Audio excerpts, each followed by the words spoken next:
Hi there, Mystery Baker here. Hope you're all doing well. It's that time of year again where we're making our Christmas cake. And this tutorial is going to be how to make a 6-inch round Christmas cake, which is the perfect size for my beginners. Okay, there's not too much fruit to deal with, so it's ideal for those who've never made one before. And I know a lot of people are always intimidated by making a Christmas cake, but I want to show you how simple and easy it is. All you need to do is a little preparation in advance. So the night before you make your Christmas cake, you weigh out all your fruit, and I've got in this bowl sultanas, currants, raisins, chopped glazed cherry, and lemon and orange peel. It's called mixed peel. You can buy them in all supermarkets at this time of the year. And that's what you need in your bowl. Okay? And then, with a little bit of brandy, we're going to put in, let me pour this in, 2 to 4, no more than 4. So that's 3,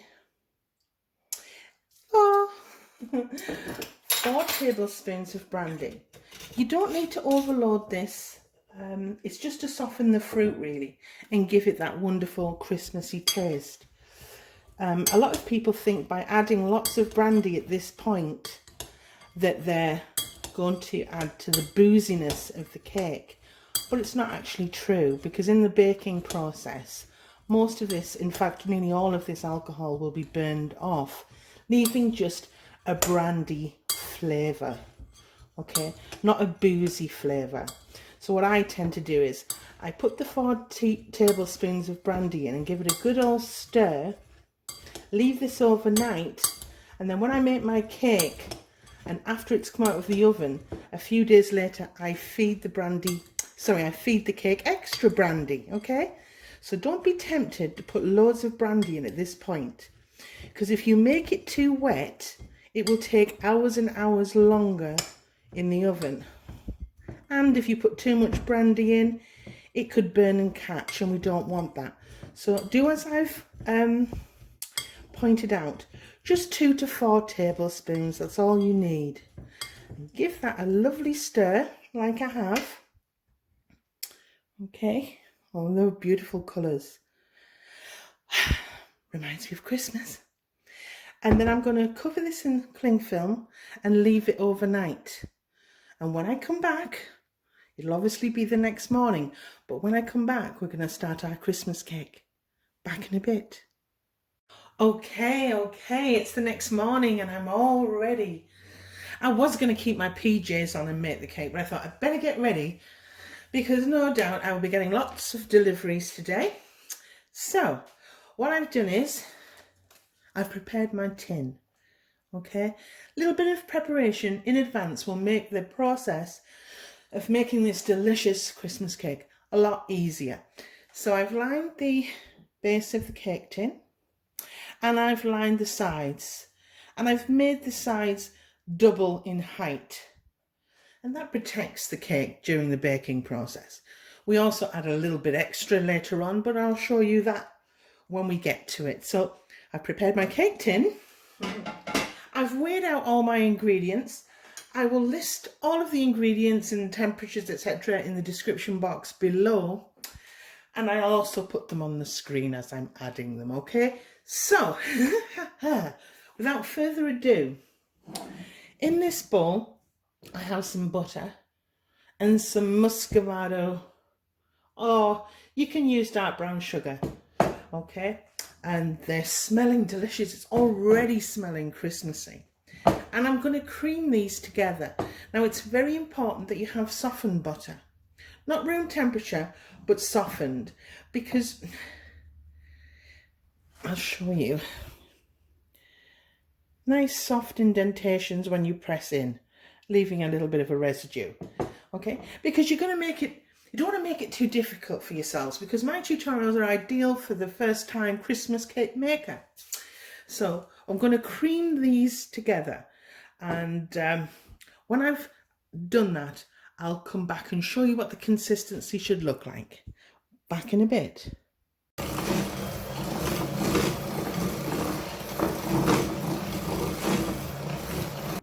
Okay, so I've creamed my Muscovado sugar and the butter together, and it took about 2 minutes. Now that's why it's so important that you use softened butter rather than it being hard from the fridge, because you'll make it very difficult for yourself, and you want it to basically be as easy for you as possible. Softened butter helps, and you won't have it everywhere.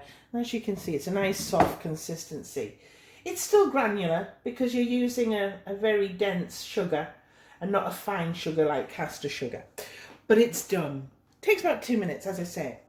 Now in this bowl here, I have 4 ounces or 110 grams, I think, of plain flour, and I've already added a pinch of nutmeg and half a teaspoon of mixed spice, and I've basically with a spoon just mixed it through. Now, just speaking of mixed spice, don't overindulge.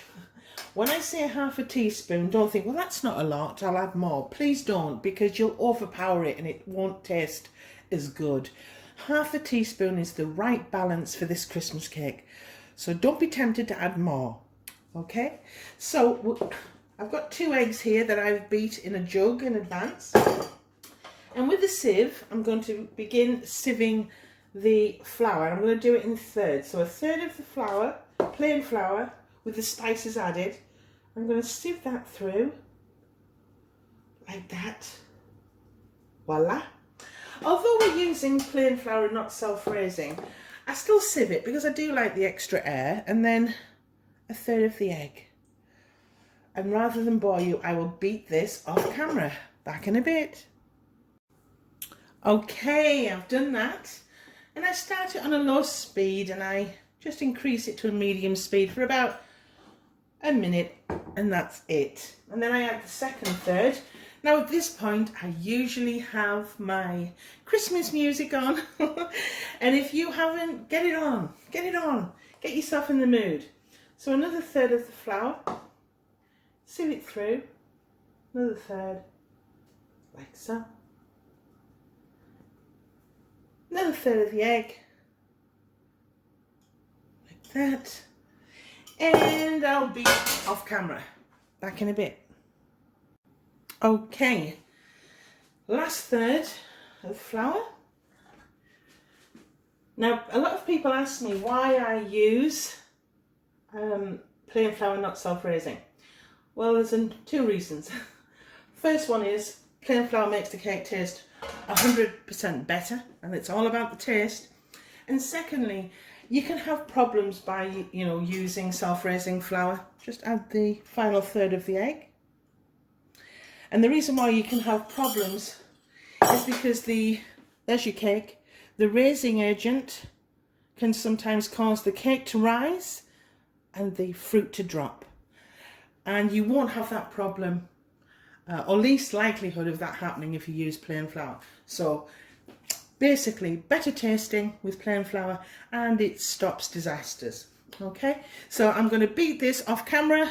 I'll be back in a bit for the next stage. Okay, so that's all done and complete. And it is absolutely smelling delicious. That Muscovado sugar is so, yum, yum. Now we're going to add a little bit of va-va-voom. And we need some Black Treacle. And that will just add to that sumptuous Christmas cake. So 1 tablespoon, large tablespoon. Oh my goodness, that's surely satisfying, surely. So 1 very large tablespoon, and then just a half of a tablespoon. Okay. Oh wow. Oh my goodness. Oh. I'll put the spoon in there. And then I add a tablespoon of golden syrup. And that's optional. but it just adds to the decadence of this majestic Christmas cake. And start to fold that through. You don't want to beat it through, just fold it through, because we've managed to get some air in it. We don't want to remove that. And just keep on folding. And this just takes the cake up a level. It takes it from a basic fruit cake to something phenomenal. And it will just smell so good. And look, it's changed this wonderful colour. I can see Christmas here, can you? Okay, somebody came to the door, so I had to pause it there. But basically, it's time for the fruit. As I say, this is not a complicated cake. It's very, very simple. It just needs a little bit of love in advance. That's what it needs. Oh, wow, I can smell that brandy. Wow, wow, wow. And what I do here is I don't tip the entire load of fruit in. I do it in stages. So I'll add half now. Oh, it's smelling so good. It's smelling so good. And then fold that fruit through.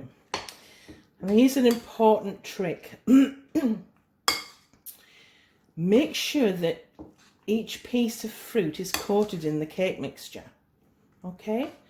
Because you can get sinking if it isn't. So please ensure that all of the fruit is coated with that delicious ice cream Christmas cake mixture. Okay, important tip. So that's coated, and by doing it in 2 halves, that's how you can ensure that that happens. And the final majestic pour. Oh, this is the best cake that's ever been invented. Ever to be invented. And again, it's getting a little bit heavier now. And you might be thinking, gosh, there's a lot of fruit. That's right. Because if there isn't a lot of fruit, then it's just a fruit cake. And when you have lots of fruit like this, that means it's a Christmas cake. And again, be sure to coat all of that cake mixture into the fruit. So all of the fruit is coated. Okay. Might take a minute or so, but it's important. It's important. And so now I'm going to bring in my greaseproof paper and I'll pour it into the tin like so. I'll do it off camera because I have to get in front. You see, I'm actually filming and I'm behind the camera. I know I'm not making my life any easier by doing that, but I'll do it and I'll insert some pictures of how I do it, but it's very simple. You just need some greaseproof paper and a little bit of string to tie it, okay? And I'll show you. And make sure it's all wrapped up. So get that oven on if you haven't already, please. You need to put this cake in a preheated oven. Back in a bit.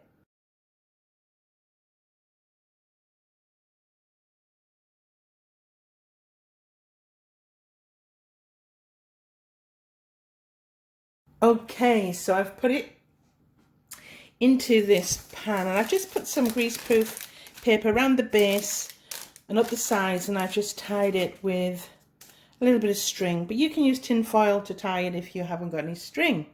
I think of everything. And as you can see, make sure it's even on the top. It will rise, okay, it will rise, not as much as if it was a self-raising flour Christmas cake, but there will be a rise in it, and it absolutely tastes magnificent. Oh goodness me, I'm just blown away. And this is going to go into the oven for 3 hours, okay, 3 whole hours. All the temperatures will be here right now and in the description box below. And this is just a time where you can wash up, put your Christmas movie, full blast. Play it full blast. Please no Cliff Richard though, please. And when I come back, it's when it'll be when it's coming out of the oven, okay? Back in a bit, folks. Okay, let's get this out of the oven. Oh, I've had to put the lights on. Ooh. Ooh, gosh. Ah. Oh. Woo. Turn that off. Okay. It's been in the oven 3 hours. 3 hours exactly. Now, obviously, use your own discretion because although mine took 3 hours, you may have used more brandy. Your eggs may have been more runny. Your oven may not be as efficient, so it may take longer. But 3 hours is what I say, and 3 hours it took. Let me just... It's piping hot right now. Ooh, what a wonderful golden brown. And the smell is absolutely wonderful, permeating throughout the house and probably will continue overnight. And what I do now is I do nothing. I leave it in the tin just to cool naturally. It'll take a couple of hours and I will remove that in 2 hours time. I will put it in fresh greaseproof paper, fresh, remove this one, put on some clean and make sure it's really well rolled into the greaseproof paper. And then I top it with tin foil after that to make it extra airtight. And then put it into an airtight container. And there it will sit for a couple of days. I would say 4 days before I begin feeding my beloved Christmas cake with brandy. Now you don't have to feed yours with brandy, but I do just to give it an extra boozy element. Not too much, I don't overpower it. I'll include a video of how you feed a Christmas cake in the description box below and at the end of the video. Well, thanks for your time. I hope you've enjoyed it. Please don't forget to hit like, subscribe if you haven't already. And there you have it. My delicious, beautiful 6-inch Christmas cake. Perfect for beginners. Perfect for me. Thanks for your time. Bye.